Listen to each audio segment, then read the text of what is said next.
Hola, ¿cómo están? Hoy les quiero hablar sobre tipos de cuero. Quiero dar una clase sobre tipos de cuero, así como lo haría en los grupos cuando enseño marroquinería y vamos viendo cuando tiene que ir el alumno a comprar los cueros, bueno, qué comprar, qué tipos de cueros existen. La idea es dar una clase hoy mostrándoles un poco todas las características del cuero para que puedan comprar y elegir bien. En este tiempo estuve un poco demorada en subir videos a YouTube, pero bueno, ya retomando un poco la actividad porque estuve armando los cursos online, que les dejo el link para que puedan verlos en la caja de abajo de información. Lo que les quiero decir del cuero como característica principal es que es una piel curtida, es decir, tratada. Quiere decir que antes cumplió una función en la vida del animal y esa función la vamos a notar en las características del cuero que compremos, que va a tener características particulares según cuál es la vida que tuvo ese animal. Es decir, que el cuidado de la piel del animal, de los golpes, los insectos que haya sufrido, también van a quedar como marcas luego en su piel y por lo tanto podemos llegar en algunos casos a observarlas en el cuero. Por eso cada cuero es distinto del otro, no hay ningún cuero igual al otro. Otra de las características principales que me interesa mostrarles es que el cuero es un material orgánico, por lo tanto es biodegradable, a diferencia del plástico que puede tardar muchísimos años, más quizás hasta 300 para degradarse. El cuero, al ser orgánico, es biodegradable y por lo tanto va a ser como más afín a la naturaleza en caso de que lo tomemos como un desecho. En cuanto a cómo está compuesto el cuero, tenemos dos partes principales, la dermis y la epidermis. La epidermis, que sería la capa más externa, se lo conoce comúnmente como la flor y la dermis se la conoce como carnaza o descarne gamuzado, que es lo que habitualmente vemos en la venta del cuero como gamuza o llamado también gamuza. Entonces tengamos en claro que la dermis, que es la parte más externa, que es la flor, es la parte más valiosa del cuero, por lo tanto siempre va a ser más cara que el descarne gamuzado. El descarne va a ser eso que encontramos por debajo de la flor. La primera gran división que tenemos que hacer es saber de qué animal procede ese cuero y cada animal tiene distintas características y por lo tanto los cueros tienen diferentes usos. Entonces vamos a hablar primero de eso, los cueros vacunos, que son los que más usamos en marroquinería, son muy resistentes, sólidos y según su tiempo de vida van a ser cueros eh, mucho más finos o más duros. Y, o sea, un animal más joven va a tener un cuero más fino y de mayor calidad y precio que un animal más grande o viejo. Después tenemos los cueros de cabra, que su característica es que tienen bastante elasticidad. Se utilizan a veces para calzado. Cuanto más chiquito, más valioso y fino es ese cuero y se llama cabritilla porque es una cabra pequeña. Pero el cuero de cabra para marroquinería no es exactamente el mejor justamente por la elasticidad que tiene, que nosotros necesitamos que no sea tan elástico. Los cueros de oveja tienen obviamente lana, pero descontada la lana tendríamos cueros que son muy porosos, muy maleables y flexibles y generalmente se utilizan para vestimenta. Muchas camperas valiosas de cuero de oveja porque tiene esa suavidad y esa característica de flexibilidad que lo hace muy bueno para la vestimenta.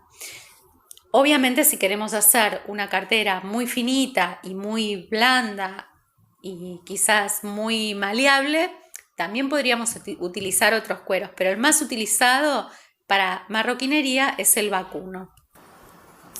Después tenemos los cueros de cerdo, porcinos, y esos más que nada se utilizan para forrería. En general se utilizan para forro de calzado, pero también se utilizan como forrería en marroquinería fina cuando queremos forrar un interior de una cartera también con cuero. También existe el cuero de potro, no es un cuero tan común, pero también se utiliza para algunos tipos de cosas, botas y algunos elementos de marroquinería. Luego tenemos cueros exóticos, como por ejemplo los cueros de pescado, que se puede realizar cuero con la piel, por ejemplo, del salmón. Después hay cueros de reptiles, cueros de sapos, de cosas raras, bueno, pero esos no son tan utilizados. Sí, cuando vemos un cuero reptil, a veces de lo que se trata es de un vacuno grabado y que parece reptil, pero no lo es. Ciertos cueros, como el cuero de lagarto y cueros de víbora, etcétera, son cueros que no están permitidos en forma salvaje de cazar y realizar curtido. Algunos de ellos sí están permitidos en cuanto sean, digamos, producidos para ser curtidos, pero no de forma silvestre. Reconozco que cuando hablamos de animales es un poco impresionante hablar de todo esto y del curtido, pero también recordemos que, bueno, que las pieles son descartes de otros procesos, en general, sobre todo en el vacuno, que tienen que ver con la alimentación. La piel, el cuero vacuno, es uno de los elementos que se consideran también dentro de todo lo que es la sustentabilidad como algo muy duradero, que nos permite quizás consumir menos cantidad de cosas y además biodegradable. Me parece que en ese sentido es muy valioso. Vamos a hablar un poco de las diferencias entre lo que es el curtido vegetal y el curtido al cromo, que son los curtidos más comunes que se utilizan en el cuero. El curtido vegetal es un curtido con sales naturales y con taninos. Se transforma el cuero crudo en un material que perdure en el tiempo. Ese es el proceso de curtido, que lo que hace es que el cuero no se pudra. Si no se curtiera, el cuero se pudriría rápidamente. Entonces, el curtido vegetal tiene esa virtud que se hace con materiales naturales que respetan el medio ambiente. Vamos a hablar de dos tipos de curtidos vegetales, que es el de lo que ya conocemos como baqueta, y también otro que es un curtido mixto que también utiliza taninos, pero tiene, digamos, como una mezcla de ambos curtidos. El curtido que se refiere a la baqueta, que es lo que conocemos, por ejemplo, utilizado mucho en la artesanía con cuero manual, es un cuero que tiene la característica de que tiene memoria. Es decir, que por ejemplo, si nosotros lo golpeamos o lo marcamos con un cincel, va a quedar con ese golpe la forma que le dimos. También si lo mojamos, vamos a poder moldearlo y al secarse va a tomar la forma del cuero. Esto a la vez también tiene otros defectos, que es que no tiene la elasticidad del cuero de curtido al cromo, y también al calor no responde bien, es decir, se contrae de alguna manera un poco.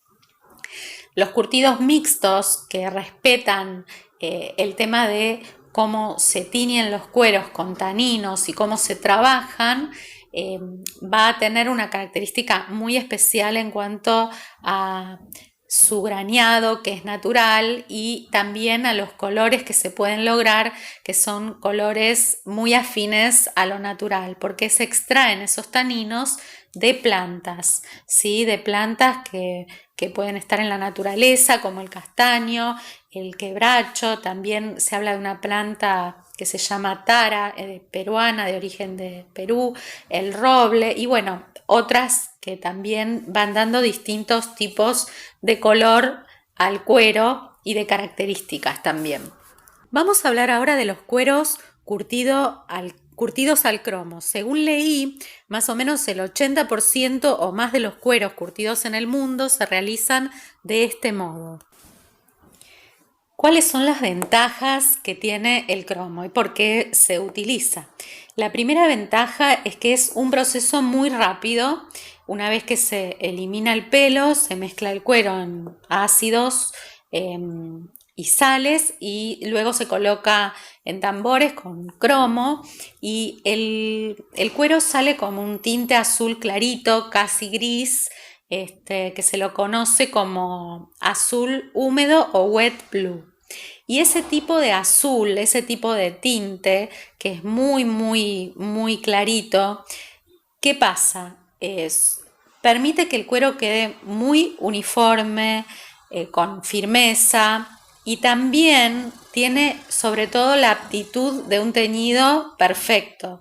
Entonces puede tener colores brillantes, limpios, uniformes, y eso hace que sea el cuero más utilizado en la marrapinería fina, o sea, los cueros que vemos en las vidrieras, en las carteras, que son de colores, generalmente están curtidos al cromo, salvo que sean estos de curtición mixta, donde tenemos esos colores tan naturales y cercanos a las tinturas que obtenemos de la naturaleza. Pero los colores muy específicos y brillantes, como más de una gama de colores más extensa, generalmente van a ser cueros curtidos al cromo.